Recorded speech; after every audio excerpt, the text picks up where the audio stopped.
presser yesterday. He told you that you were going to make your NFL debut, and he said you just had that look in your eye. Do you remember the conversation with Coach and just what that meant to you to know that you were going to make your debut? Yeah, the first 2 weeks, obviously I wasn't up. I was inactive for the first two, and they didn't really tell me if I was or wasn't going to be active for that week. So when he told me, it was kind of a surprise to me.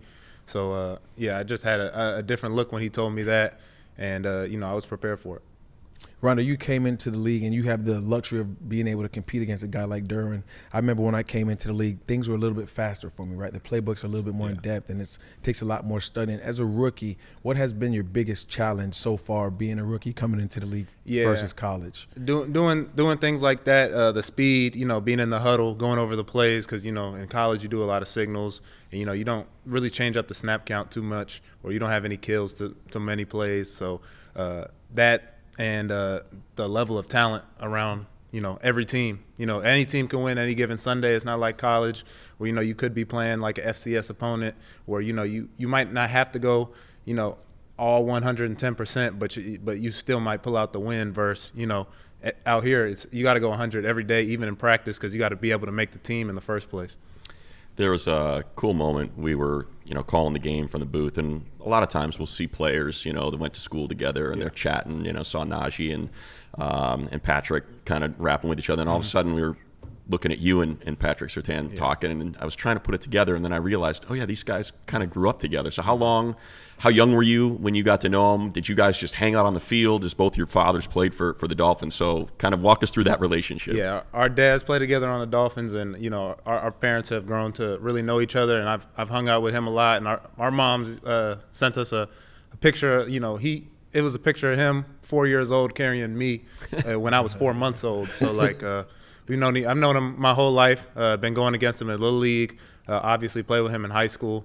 So he's always been the best when it came to football. So he's just keeps carrying that, and really proud of him. I've always been looking up to him ever since I was little. Were you better in Little League than he was? Like basketball, like anything? No. If you saw his Little League highlights, you'd be like, "Damn." Oh, really? What Little League team? He played for the PPO Bengals. I played for the Davie Broncos. South Florida, baby. Yeah. There you go. You got to look up his Little League highlights. He was the man. For real. Rod, just go back. I watched the game-winning drive again last night, and just the fact that Justin trusts you. The first two receptions of that drive were made by you. Take us through that moment. What was it like being a part of that game-winning drive in your first ever game, and just to have the trust of the quarterback so early in your career? Yeah. We didn't really get a lot of reps. Obviously, those first 3 weeks, the first two preparing for the Chiefs and one preparing for the Raiders, I wasn't active, so I didn't really get a lot of reps with them or any at all during any team period, 7-on-7, just maybe routes on air. So just them putting me in practice that week and putting me in difficult situations, and then whenever we get to the the situational periods, on Fridays and Saturdays, them putting me in there so he can see that I'm in there, see that I know what I'm doing, and see that he could trust me. And then obviously when you're going throughout the game, if he's throwing you the ball and you're catching it, that's obviously going to build trust. Yeah, growing up, I had a pleasure of watching your pops play, and he was a dog on the field, and it's awesome to see that you be able to do the same thing as your pops. Like, what kind of advice does he give you? Because it's one thing to be a college player and then become an NFL player, but it's about being a pro, right? Mm-hmm. And that takes a lot of different things, whether it's, taking care of your body, studying extra. Like, what has your dad told you, if anything, about being a pro and how to go about it? He's told me everything that he's learned. And then obviously, him being in the league, he also has given me a lot of chances to talk to other people. Like, his first couple years were with the Cowboys. So, I've talked to Deion Sanders before, talked to Michael Irvin, talk to those guys about, what they see, what they would do. And he's telling me what they used to do, because when he was a rookie, he was looking, up to them and seeing what they would do on a week. And now I'm in the league. I'm seeing what Keenan and Derwin are doing and Justin's doing throughout the week to, prepare for the game. So he's told me everything he knows, along with, handing me off to get some knowledge from other guys that he's played with that have been really good at football as well. Anyone that's ever been around Michael Irvin knows what those hands are like. I mean, he'll try to break your arm when you talk to him, especially someone as small as me. But one thing that certainly jumped out were your hands in that game, especially, Chris, you were talking about it, that game-winning drive. I think it was the second pass where you had to kind of adjust. And such. Have you always had, like, really, I assume being a wide receiver, hands are important, but just kind of walk us through sort of what you've done to make sure that you're sure-handed and everything that comes your way you catch. You just want to look the ball in. You know, the number one rule of, you know, being a pass catcher is, you know, catching the ball. You got to catch the ball first. You got to get a lot of catches on the jugs. You got to get catches with the quarterback, uncomfortable catches. You know, just going through practice, you know, a ball might be behind and you just got to grab it. You just got to look it in. And G-Row always says in the meetings, there's no such thing as yards after drop. So there's nothing you could do, you know, after you drop the ball. Monday, you didn't. I shook his hand. You didn't see his hand swallow mine. Yeah, I know. It's like Lennox Lewis over there, man, with those big sledgehammers. Probably why I play defense, man. You know, Roddy, just going back to the way that game ended, right? Everybody's going to remember their first ever game in the NFL. But to beat the Broncos, to start 3-0, 3-0 in the division, when you sat down at your locker, I imagine you had a lot of texts and messages on your phone. What was that night like for you to reflect on, A, what you did, but what the team has accomplished to date? My mom and my aunt were here, so, you know, after the game, we went out to eat, and we just enjoyed the time. You know, I called my dad after the game, too, and, you know, he was saying how proud of me he was. So I just took it in like a regular game, just trying to, you know, act normal. Because, you know, you want this thing to happen more and more again. So, obviously, I texted all the people back that, you know, was congratulating me and, you know, trying to move on, you know, trying to be a professional and, you know, get on to the next. Yeah. Being a former wide receiver, obviously that's your forte. Like, you can get open. You're a big physical guy, and running routes and catching the ball is what you do really, really well. If there's one part of your game, obviously transferring from wide receiver to tight end, knowing that you have to stand there and block guys like Joey Bosa or Khalil Mack, right?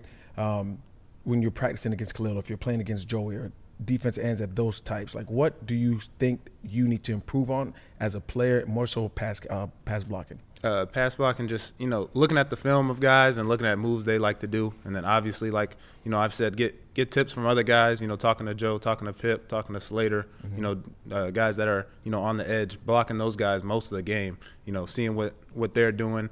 And, you know, if I could, you know, predict if he's lining up in a certain way, you know, what moves he likes to do out of this position. And, you know, we're coming up on a great, you know, team that has a lot of good edge rushers, and one that I've gone against a lot in middle school and high school, and Brian Burns.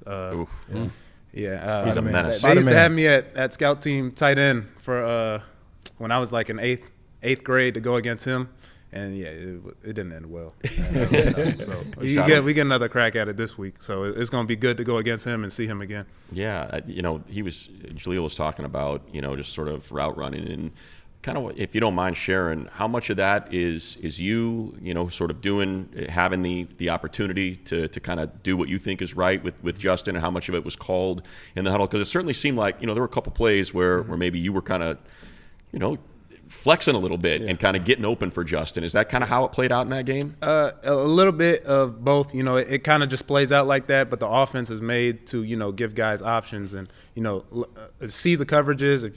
If you see that a spot is open, you know, you could take it. If a guy's dropping too far back and you got to cross the field across his face, you can come back down negative to come get the ball. If they're in cover zero, you know, speeding up your route, things like that. It's really, you know, within the offense, and you want to do your own thing within it.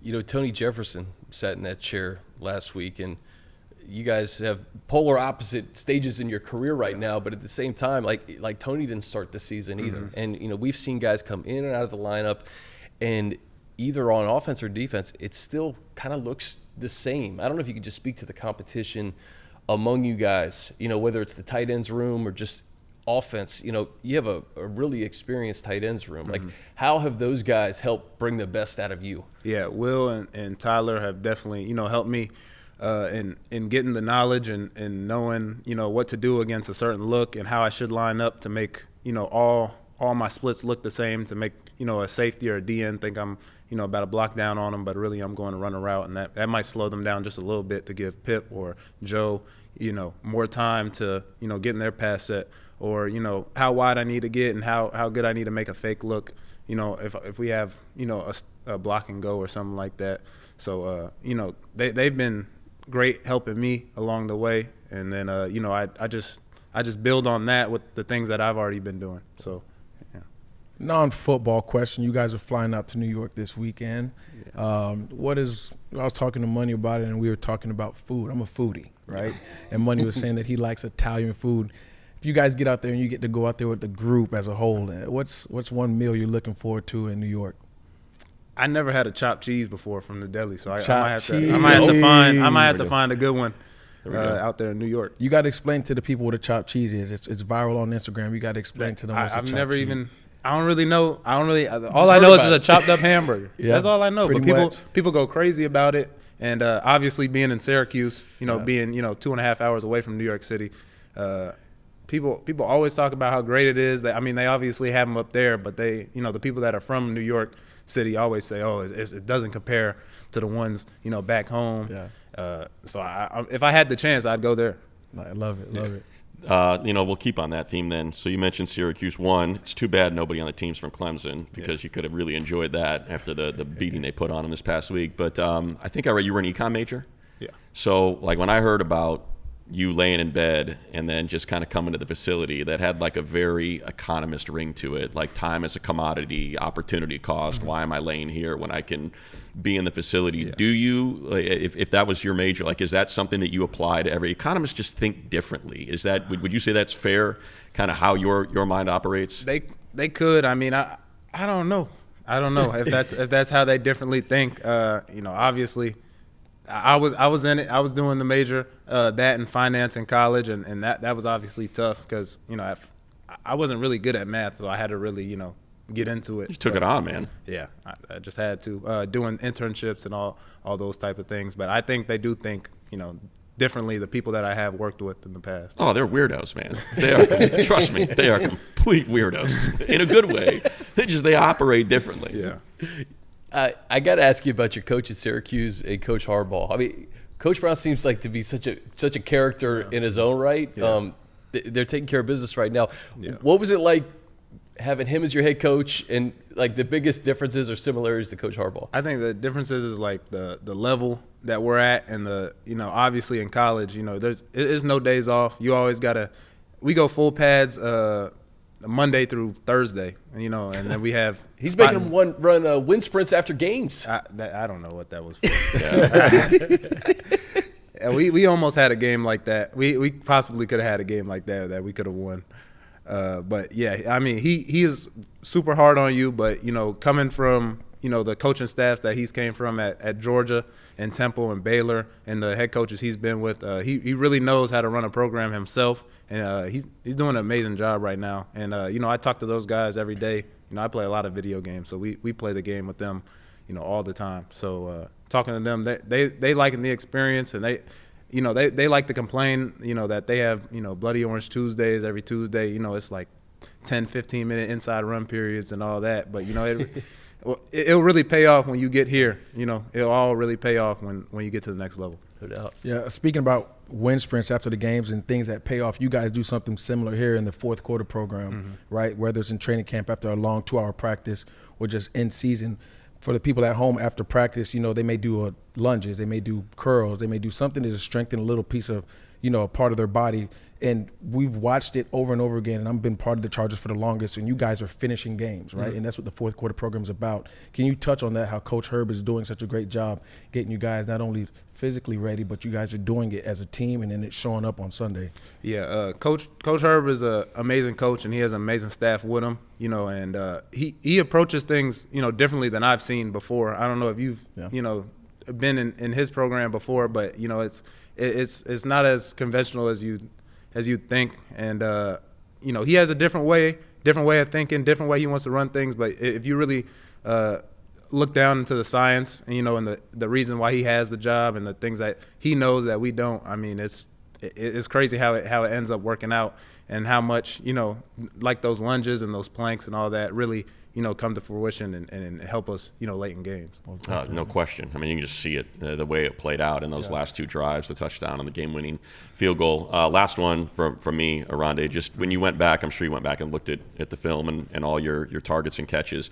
Is there one that stood out? Because you had a couple, man. I mentioned when you had to bend back and grab it on that game-winning drive. You had one on the right sideline where it almost looked like you had to toe tap a little bit. Just kind of what you took away and what you saw. And was there one you were like, how about that, man? Look at that. Yeah, it was really the first one because I was thinking, my first target was going to be a touchdown. If we didn't get the ball hit, I was pretty open on the guy.